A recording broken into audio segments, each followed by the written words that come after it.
Good evening. It's good to have you with us this evening. I'm Vinny Lavia. And I'm Grace Blair. We have new information in a Marquette County child abuse case. 4 adults are now charged. 3 of them were in court today. We were there as we continue to follow this disturbing case. TV6's Dan Greneveld brings us the updates. On February 18th, Dr. Colin and Carrie Irish were arrested for second-degree child abuse taking place inside this home behind me. Today, the Irishes were arraigned on more serious charges which include 2 counts each of first-degree child abuse.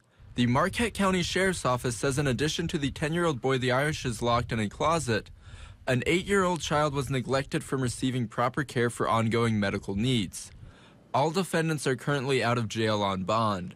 Though, Judge Roger Kangas says he does not believe the Irishes currently pose a threat to the community. But it would be my inclination to do 2 things. Again, recognizing that the defendants have appeared and there's not a risk to the community, is to add a $25,000 cash obligation on each of those PR bonds should the defendant fail to appear.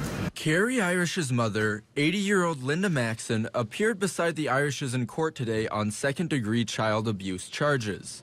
Carrie's sister, Michelle Maxon, was in court earlier this week on the same charge. Both live in the Irishes' home.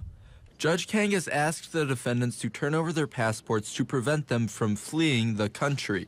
I would also include an obligation on the part of the defendants to, should they have a passport, which I'm assuming they do, but we can clarify that after, that they would turn over to the court their passport. Defense attorney Daniel Meade requested that we did not film today's arraignment.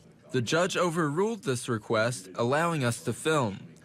The prosecuting attorney asked that the defendants have no contact with their children.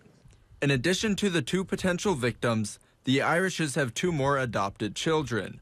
One also lived in the home and another was living elsewhere. Our overriding concern is that we have 4 victims in this case. They are safe, and I think the only amendment in addition to that that we would ask for is that there be no contact with any of the 4 children.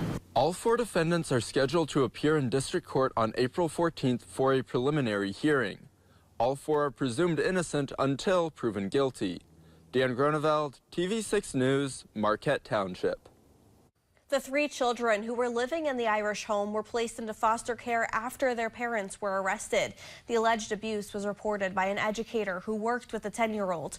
Dr. Irish's family practice in Marquette remains closed. In Michigan, the maximum penalty for first-degree child abuse is life in prison. For second-degree child abuse, that penalty is up to 10 years for a first offense.